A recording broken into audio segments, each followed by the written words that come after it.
매빅 에어.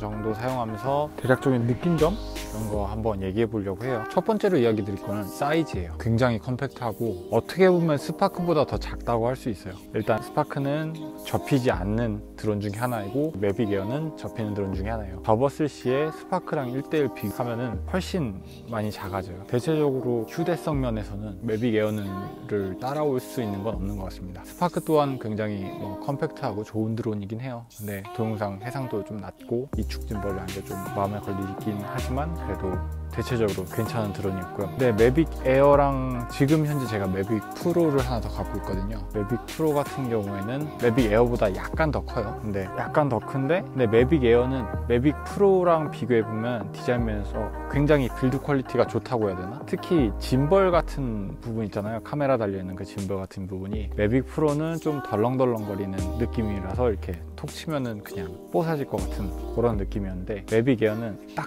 정확하게 안정적으로 붙어 있어요. 전체적으로 매빅 프로보다 빌드 퀄리티가 나아졌다는 생각이 들었어요. 그런 디자인 변경점 되게 좋았고, 매빅 프로랑 다른 디자인 변경점이 이 날개가 안 접혀요. 그래가지고 이게 DJI 공식 사이트 들어가 보니까 날개를 접히지 않게 함으로써 조금 더 가볍게 만들었다고 해요. 리모컨 얘기로 넘어갈게요. 전에는 이 조종기 스틱이 이렇게 붙어져 있어가지고 솔직히 가방 같은 데 넣으면은 굉장히 걸리적거렸던 게 사실이에요. 근데 매빅 에어서부터는 이 스틱들이 분리가 되더라고요. 분리해서 안쪽에 넣어서 이렇게 보관을 할 수가 있기 때문에 뭐 백팩이나 아니면은 백팩에 넣고 여행을 간다거나 아니면은 뭐 드론 규제가 별로 안 심한 국가들 있잖아요. 예를 들어 태국 같은 데나 상해 외곽 지역이라든가 뭐 이런 데 가면은 굉장히 컴팩트하게 가방에 쓱쓱 드론 본체 넣고 리모컨 넣고 이렇게 가면은 굉장히 별로 짐적으로 부담이 안 될 것 같아요. 저는 다음 여행지가 어떻게 될지 모르겠는데 뭐 중국이나 태국 다시 한번 가게 된다면은 드론을 갖고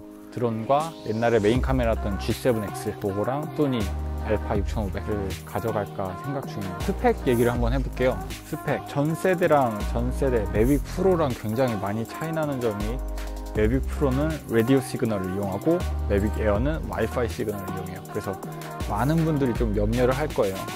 스파크도 와이파이 시그널 쓰니까 몇 미터, 한 100m도 못 가가지고 신호 끊겨지고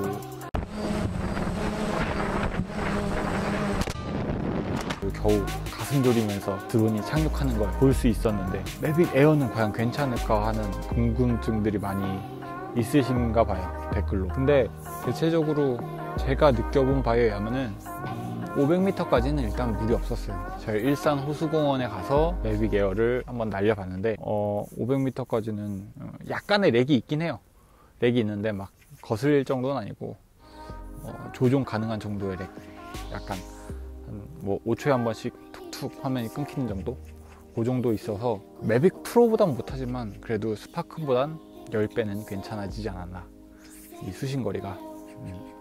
그런 느낌이 많이 들었고요. 일단 4K 30프레임 지원되죠. 매빅 프로는 4K에 24프레임이에요 비트레이트 같은 경우에는 매빅 프로보다 상승했죠. 매빅 에어는 비트레이트가 한 100mbps 나오고 매빅 프로는 60mbps 정도, 풀 해상도 촬영 시에 그 정도 나오는데, 이 정도면은 매빅 에어보다 40% 이상 화질이 좋아졌느냐 라고 말씀하실 수도 있는데, 제가 보기엔 그 정도까지는 아닌 것 같아요.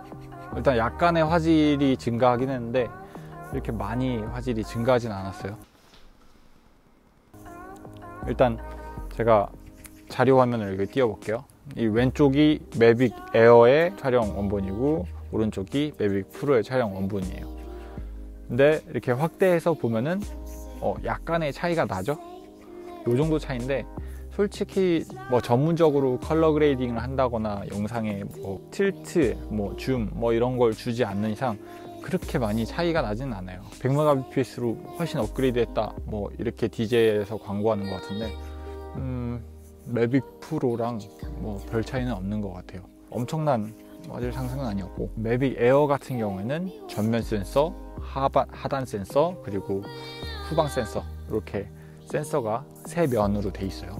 근데 매빅 프로 같은 경우에는 전면 센서, 하단 센서 이 두 가지밖에 없거든요. 일단 이거는 굉장히 이점인 것 같아요, 매빅 프로에 비해서. 왜냐면은 요번에 추가된 기능 중에 하나가 Advanced Pilot Assistance System 뭐 요런 기능이 있는데, APAS 그 기능이 뭐냐 하면은 앞에 가다가, 예전에 매빅 프로 같은 경우는 앞에 장애물이 있으면은 가다가 멈춰서는 게 정석된 룰이었어요. 근데 매빅 에어 같은 경우에는 가다가 장애물이 있으면은 이렇게 피해가요. 근데 후방 센서에서도 그게 반응하는 것 같아요. 드론 조종에 익숙하지 않으신 분들은 퀵샷 안에 헬릭스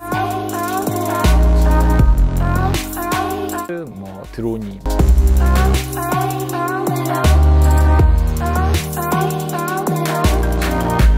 뭐 이런 오토 조종 모드가 있거든요. 자동으로 피사체, 지정한 피사체를 자동으로 날아가면서 클릭 한 번에 이렇게 촬영을 해주는 그런 샷이 있는데, 그 센서와 그런 퀵샷 기능들의 조화가 굉장히 마음에 들었어요. 제가 매빅 프로에서 퀵샷을 했을 때는 이거 센서 반응 안 하면 어떡하지 하면서 불안하면서 날렸던 게 사실인데, 매빅 에어에서는 그런 퀵샷을 사용하는데 불안감이 많이 적어졌어요. 제가 보기에는 좀 많이 진보한 발전이 아닌가 싶고, 더 업그레이드 된 거는 슬로우 모션 지원이에요. 1080p, 1080p에서 120프레임까지 지원을 하니까 슬로우 모션으로 촬영 해상도를 정해놓고 그 다음에 퀵샷이나 아니면 트래킹 모드 같은 거 해가지고 제 자신을 찍고 제가 막 돌아다니면 알아서 따라오면서